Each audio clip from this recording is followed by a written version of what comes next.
Hi everybody, Mrs. Pesic here, And Miss Bella here. and we're looking at section 1.2, Introduction to Parent Functions.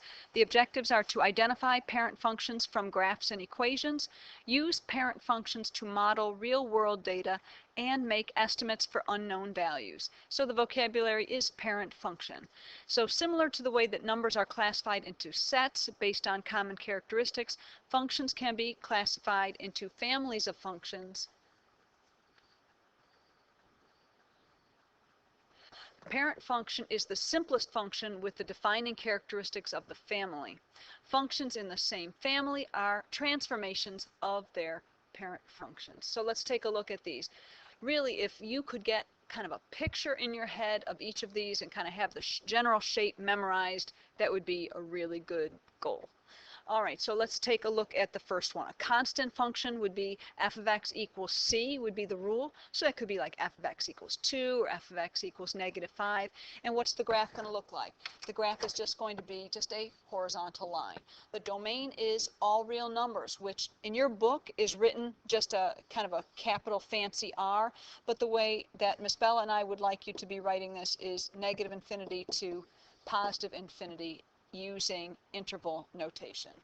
All right, the range is just one single number because the range is just how high or how low the graph goes, and the graph for a constant function only gets one value, namely c. So the range would be y equals c, and it intersects the y-axis at 0, c. So that would be the y-intercept. All right, so remember the domain is how far left and right a graph goes, and the range is how high up or down a graph goes. All right, so how about a linear function? A linear function is going to be f of x is equal to x. And remember, f of x is just, our more sophisticated way now of writing a y equals equation that you might have had from Algebra 1 or from geometry. So a linear function, kind of like the name implies, is a line. And it usually, if it is positive in this case, you remember the word slope, how it rises or it falls. Again, its domain, it's x values. It's going to go forever to the left here, forever to the right. So instead of using this notation here, we're going to say -infinity to +infinity. And its range, its y values, again, are going to go down forever, up forever. So again, all reals, -infinity to +infinity. The y-intercept in this case is going to hit right at the origin, so it's at the point 0, 0 for that ordered pair. As far as a quadratic goes, a quadratic, remember had that name, the shape of it is a parabola. So there's a vocab word that you should remember from before. As far as a parabola goes, again, its domain, it's going to open forever to the right and to the left. So we would say -infinity to +infinity. And the parent function in this case for your range is going to start here on the origin and then open up. So we're going to say that the range is when y is greater than or equal to 0. In interval notation, whenever we want to say greater than, we're going to use a bracket, okay? So 0, +infinity with a parenthesis there. So that way how we would indicate that it started at 0 and goes up forever. So the bracket indicates that the 0 is included in the range. If we did not want the 0 included, we'd use a parenthesis, like that. Yeah, we don't want that. We want to say that 0 is okay because it's greater than or equal to. Again, our y-intercept in this case is right at the origin at 0, 0.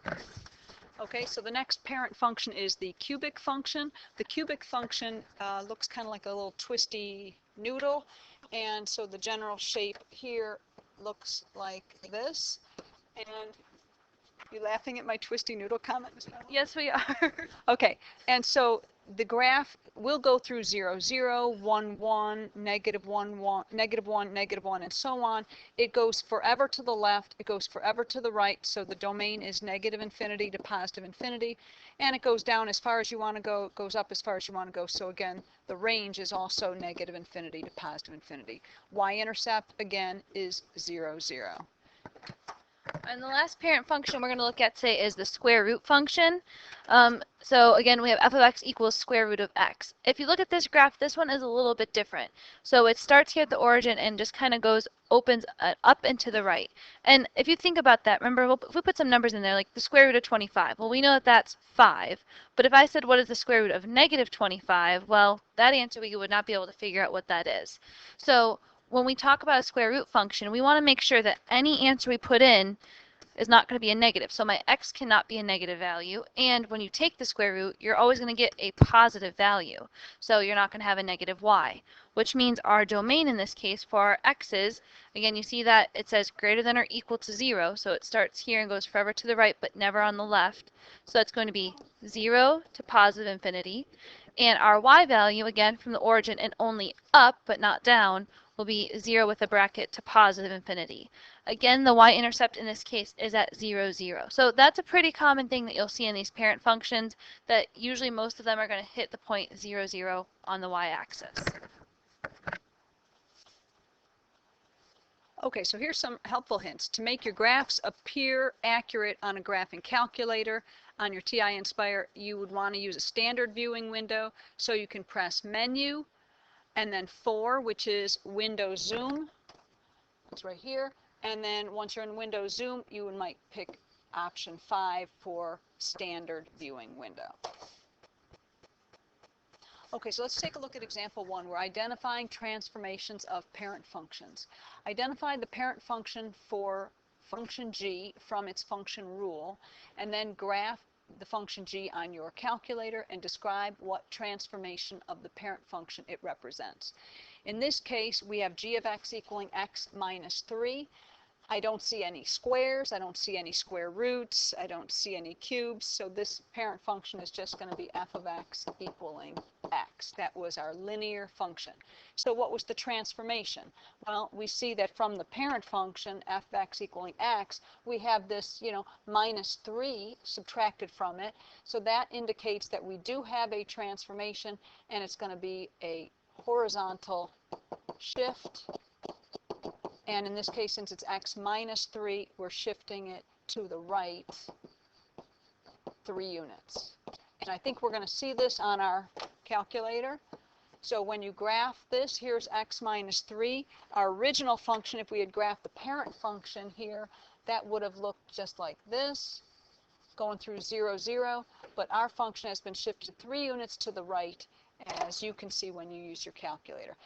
Domain, plug in anything you want into this function, so the domain is negative infinity to positive infinity, and the range also goes as far down as you want, goes as far up as you want, so the range is also negative infinity to positive infinity. All right, let's try one more of those. In this case, we have g of x equals x squared plus 5. So we're going to start off, I want to identify its parent function. Well, I see a squared in there, so my parent function will be f of x equals x squared. Looking at where that matches up with the original, we want to know what transformation. Since I'm not affecting the x and it's kind of on at the end by itself, I have this plus 5. That means I'm going to do a vertical shift of up 5 units. All right, so again, I want to take a look at my graph just to kind of verify that I agree that that's what's true. So I'm just going to walk you through once on your calculator how to do this if you need to graph it on your own instead of just jumping to the picture. So I have it on. Again, if I'm at the home screen, I might just hit New Document. You probably wouldn't have that when you first open it, but I'll choose a graph page. And I wanted to graph on this one, x squared plus 5. So on here, I'm going to hit x down here at the keypad. The square key is by the 4, and then I'm just going to add on plus 5. So I can see it's kind of up a little bit, kind of high, just because it's a little bit lower. I already have it copied over here for us. So if I looked at what my original graph was, just the plain old x squared, which goes to the point 0, 0, 1, 1, 2, 4, and kind of its points on the other side, it would look like this, we would agree that that is a shift of up 5 units. Now, I want to know what the domain and range are, and again, when I'm talking about that, I'm talking about the function given of g of x here. So my domain, what x values? Well, even though this is kind of off the graph here, we know that it's opening to the left and opening to the right. So our domain is going to be negative infinity to positive infinity. As far as the range now, remember that's your y values, how far down or how far up. My graph doesn't even start till up at that point, which is at 5. So I'm going to say that my range starts at 5, it includes it, and then it goes up forever. So it goes all the way up to positive infinity. Okay, and just one more comment on the example that we were looking at up here. I said that the transformation was a horizontal shift to the right 3, but I could have also said that it was a vertical shift down 3. In this case, it doesn't matter because the original function was just x. So, okay. All right, it is often necessary to work with a set of data points like the ones represented by this table below. With only the information in the table, it is impossible to know the exact behavior of the data between and beyond the given points. However, a working knowledge of the parent functions can allow you to sketch a curve to approximate those values not found in the table. Okay, let's take a look at example 2, identifying parent functions to model data sets. So we're going to graph this data from this set of ordered pairs, describe the parent function, and the transformation that best approximates the data set.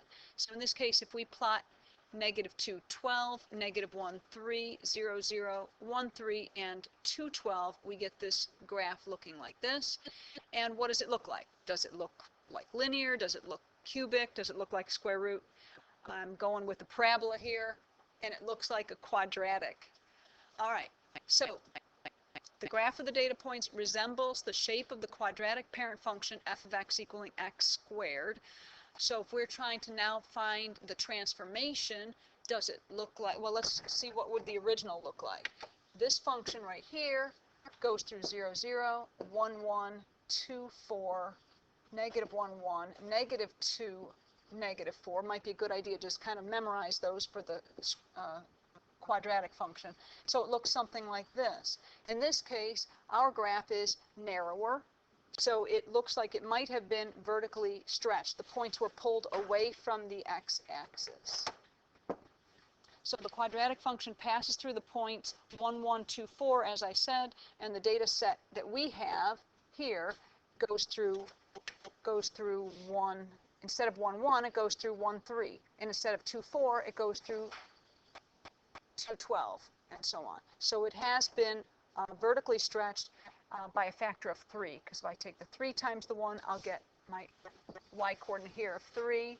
And if I take the 4 times the 3, I'll get 12 that I want. Transformation. So the data set seems to represent a vertical stretch of the quadratic parent function by a factor of 3. Okay. All right, so next up we have just some things to consider. If we had two data points, 0, 0, and 0, 1, if we were to plot them on a coordinate plane, you might very well think that they are part of a linear function. However, so that's kind of over in this first example over here on the left, 0, 0, 1, 0, or 0, 0, 1, 1, look like they make a straight line. However, if a little typo here, this should be a 1 there, not a 0, 1. All right, but if you look at this, that's actually part of 4 different parent functions here. So 0, 0, and 1, 1 are part of the quadratic. They're part of a cubic. They're part of a square root. So when we have that, we want to make sure that we need to look at some more information. You can't just conclude right away with only 2 points on what type of equation we're working with. So again, any parent function we use to approximate should never be considered exact. Again, it's an approximation. So we will use this and we'll estimate things that are unknown. So let's use an application here. I want to graph the relationship from year to sales in millions of dollars and identify which parent function best describes this. Then we'll use it to estimate when the cumulative sales are going to reach $10 million. All right, so if I wanted to plot this, again, we have our years 1 through 5. Our sales, again, thinking about a scale that might work for us here. Here's the graph that I'm going to use in this case, that we have years from 0 to 6, and we have our sales in million going through those, plotting those 5 points. Once I graph it, I want to, again, think about those parent functions and say, okay, well, what type of parent function does this best look like? Well, looking at what I have now, I'm not going to say that it's linear. It's not a straight line. It has a little bit of a curve in this case, so my best guess is I'm going to say this looks like a quadratic. Again, it's just an approximation. So if I know what kind of graph I'm working with, I can now do some follow-up questions. So I'm going to draw this, and connect those points to make it look like the shape of a quadratic, a parabola in this problem. My question asked us to say, based on the graph that we're using, we want to find out when would the sales reach $10 million. Well, if I look at my graph, my sales are on the y-axis. So if I go up to 10 million here and go across, it looks like it would intersect my graph right about there. So following that down, if I want to know how many years would that be, it looks like in this case, it would be after about 4.5 years. And again, this is just the best estimate we could come up with based on what we know about this graph so far. So again, when we estimated when did it reach that much, we said that would be about 4.5 years. We'll just fill that in down here, okay? So there kind of is the answer to our question.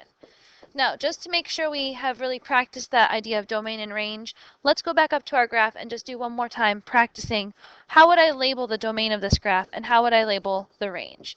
So the domain, that's going to be your x value. So how far left, how far right. Well, let's think about this application. We're talking about years of a graph. So the year, well, you can never have negative years. So we're going to say that this starts at 0. You can have 0 years when you first started all the way up to positive infinity. And my range in this case, again, is going to take care of the y values, so how far high or how low. And again, you cannot have negative sales in this case, so our range will be from 0 up to positive infinity. Okay, and that's it for this video, and hope you took good notes, and we'll see you next time. Thanks for watching.